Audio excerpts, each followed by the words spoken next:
In every great war, there are stories that are never told. There are soldiers on unseen fronts and heroes whose names are never sung.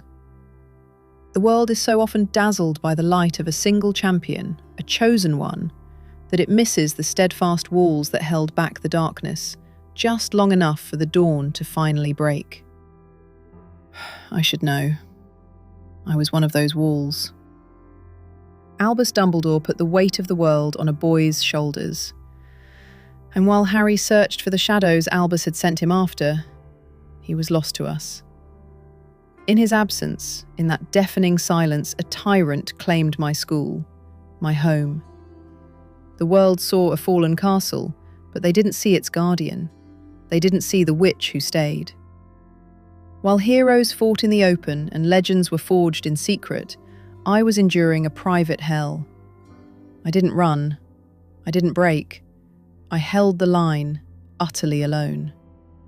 This is the story of my war, and how my quiet, relentless heart saved the very soul of Hogwarts. To understand the steel in my spine, you must first understand the heart it protects. Born to a Muggle minister and a gifted witch, my life was a balancing act from its very first breath. This duality gave me a unique sight, but also a profound and aching loneliness. Even the sorting hat hesitated, declaring me a hatstall, torn between the mind of a Ravenclaw and the soul of a Gryffindor. It was a conflict that would echo for the rest of my days. After leaving Hogwarts, I fell deeply, truly in love with a Muggle farmer's son, Dougal McGregor. For a few perfect, sun-drenched months, I let myself dream of a life without wands or secrets. But the shadow of the Statute of Secrecy, and the painful memory of my own mother hiding her truest self, forced me into an impossible choice. I broke Dougal's heart and shattered my own by choosing duty over desire. It was my first great sorrow, the first layer of armour around my heart. I tried the Ministry of Magic, but I was sickened by the pure-blood prejudice that festered in its halls. Homesick and heartbroken, I sent an owl to my old professor, Albus Dumbledore, asking for a teaching post. That one decision didn't just define my future. It would, in time, secure the future of the entire wizarding world. For me, Hogwarts wasn't a school. It was a sanctuary. It became my home, my purpose, my fortress. Over the years, loss became a constant, unwelcome guest. I mourned my brother Robert. I grieved my husband, Elphinstone, stolen from me by a tragic accident only 3 years into our marriage. And I suffered the devastating blow of losing 2 of my brightest lights, James and Lily Potter. Each loss was another piece of my heart chipped away, but each one hardened my resolve, cementing the belief that Hogwarts and its children were all I had left to protect. My loyalty was a force of nature, as unyielding as any curse. This was never clearer than during the corrupt reign of Dolores Umbridge. When she and her cronies attacked Hagrid in the dead of night, I didn't hesitate. I ran toward the danger, taking multiple stunning spells to the chest without a thought for my own safety. When she tried to cast Professor Trelawney out into the street, it was I who stood in her path, offering comfort that was an act of defiance. I became a quiet symbol of rebellion, whispering to Peeves the poltergeist how to best unscrew a chandelier and offering Harry a biscuit, a simple gesture of solidarity that spoke louder than any battle cry. I was Dumbledore's confidant, his rock. I may have railed against his plans in the privacy of his office, but to the world, we were an unbreakable front. When Minister Fudge arrived with auras to arrest Albus, I drew my wand without a moment's hesitation, ready to fight them all. I knew the soul of Hogwarts was tied to the strength of its headmaster, and then he was gone. The sight of his body at the foot of the astronomy tower didn't just break my heart. It felt as if the last light in the world had been extinguished. For me, it was the loss of my dearest friend, my mentor, and the symbol of the goodness I'd sworn my life to protect. And with his fall, the darkest of years began. When Lord Voldemort seized the Ministry, Hogwarts fell with it. Severus Snape, the man I believed had murdered my friend, was named headmaster. The cruel Death Eaters, Alecto and Amicus Caro, were given teaching posts, and they brought with them an age of torment the castle walls had never known. Heroes ran. The Order of the Phoenix went into hiding. Harry, Ron, and Hermione vanished on a desperate hunt. But I stayed. I chose to remain in a fortress occupied by my mortal enemies, serving under a man I despised, because I understood a terrible truth. If I left, who would protect the children?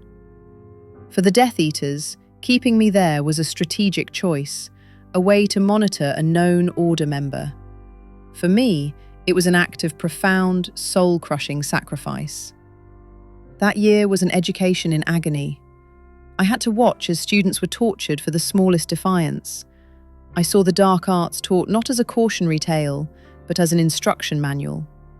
I was forced into 1,000 daily compromises, feigning obedience and swallowing my rage, just to shield the students from the Caro's worst impulses.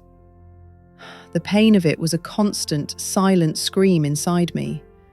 I, who had always been a fierce protector, now had to stand by as my children suffered, playing a long, torturous game simply to keep them alive. My resistance was quiet, but it was there. I shielded students whenever I could, blunting the Caro's cruelty and offering a steady, defiant presence that was a silent promise that the real Hogwarts was still breathing, just beneath the surface. I spent a year holding a shield over hundreds of children, taking the blows so they wouldn't have to. The moment Amicus Caro spat in my face, the raw, protective fury it ignited in Harry, so powerful he cast an unforgivable curse for me, said everything. In that instant, he wasn't just defending a teacher, he was defending the very heart of the home I had bled to protect. Then Harry returned. His sudden appearance in the Ravenclaw common room was the spark that lit the fuse of rebellion. The second he told me he was there on Dumbledore's orders, that lifetime of loyalty and love clicked into place. The time for silent endurance was over. The time to fight had come. My confrontation with Snape wasn't just a duel, it was a catharsis. It was a year of suppressed rage, unbearable grief, and righteous fury unleashed in a torrent of fire. In the film, Snape barely fought back.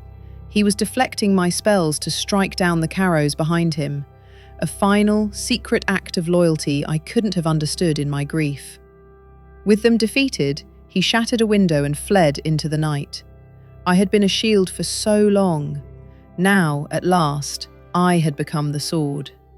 "Hogwarts is threatened!" I cried, my voice ringing with a power that vibrated through the very stones. "Man the boundaries! Protect us!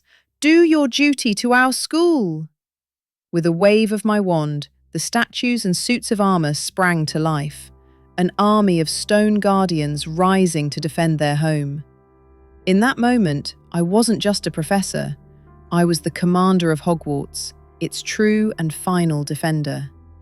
I organised the evacuation of the younger students, and then I took my place on the front lines, duelling Lord Voldemort himself beside Kingsley and Horace.